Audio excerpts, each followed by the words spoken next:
ইফতারিতে প্রতিদিন ভাজা পোড়া খেতে আমার একদমই ভালো লাগে না, তাই ভাবলাম আজকে একটু মোমো তৈরি করি। আমি কিন্তু এই প্রথমবারের মতন মোমো ট্রাই করছি। বাসায় আমার কখনো মোমো ট্রাই করা হয়নি, এই প্রথমবারের মতন আমি বাসায় মোমো ট্রাই করছি। আর ইউটিউবে আমি একটু দেখে নিয়েছিলাম যে কিভাবে মোমোটা তৈরি করে। আমি যেইভাবে সহজভাবে আসলে যেটা ভিডিওটা পেয়েছি আমি সেইভাবেই তৈরি করছি।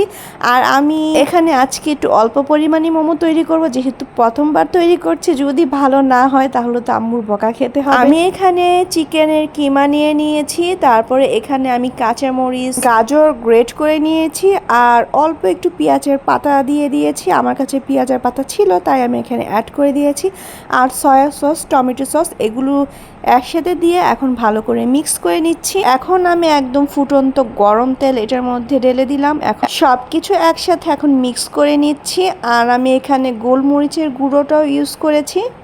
তারপরে আমি মোমোর ডোটা একটু আগেই তৈরি করে নিয়েছিলাম, আর এটা না আমার ভিডিও করা হয়নি তাই আমি ভিডিওটা শেয়ার করতে পারছি না। আমি এই ডোটার মধ্যে অল্প একটু তেল আর লবণ দিয়ে ঠান্ডা পানি দিয়েই ডোটা তৈরি করেছি। আমি এখন পাতলা করে একদম রুটি বেলে নিয়েছি। এখন হলো এটা থেকে ছোট ছোট কাটিং করে নেওয়ার পালা।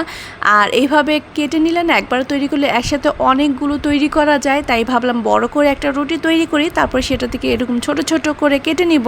আগে আমি ভাবতাম মোমো খেতে মনে হয় একদমই মজা হবে না, এটা আবার কিসের মজা যে উপরে একটা পাতলা রুটির মতন থাকবে আবার ভিতরে একটু কিমা থাকবে, এটা কি মজা লাগবে। যখন আমি প্রথমবার ট্রাই করলাম তখন আমার কাছে অনেক বেশি ভালো লেগেছে।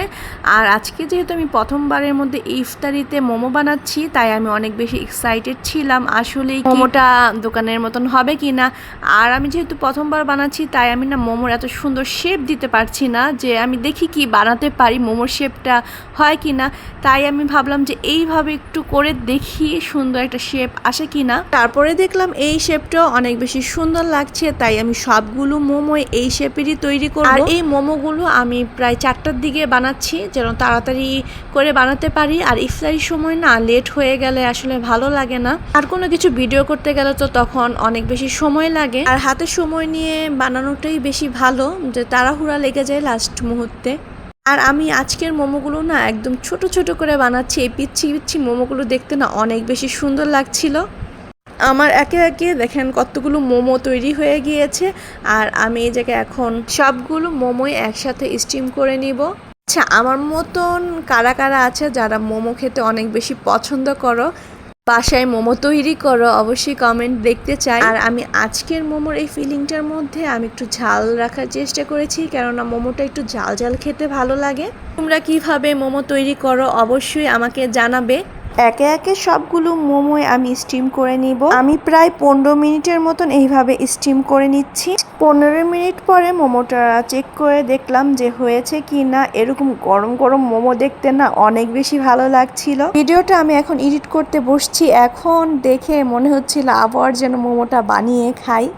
দেখতে কি পরিমাণ লোভনীয় লাগছে। আর এই মোমোটা খেতে এত বেশি মজা হয়েছে, কিনা মোমোর থেকে এই মোমোটা আমার কাছে বেশি ভালো লেগেছে। তোমাদের মুখে পানি আসলে কিন্তু আমার কিছু করার নেই। এখন হলো মোমোটা আমি একটু ভেঙে দেখাচ্ছি কেমন হয়েছে। একদম পুরোপুরি প্রপারলি কুক হয়েছে, আর এত বেশি ভালো লাগছিল। মোমোটা অনেক বেশি মজা হয়েছে। এখন তো আমার আবারও মোমো খেতে ইচ্ছে করছে। এখন আর কি করার, এখন কি এত রাতে মোমো তৈরি করে খাওয়া যাবে। আমি তো আজকে মোমো খেতে খেতে বিদায় নিলাম। অবশ্যই আমার পাশে থাকবে। আল্লাহ হাফেজ, আসসালামু আলাইকুম।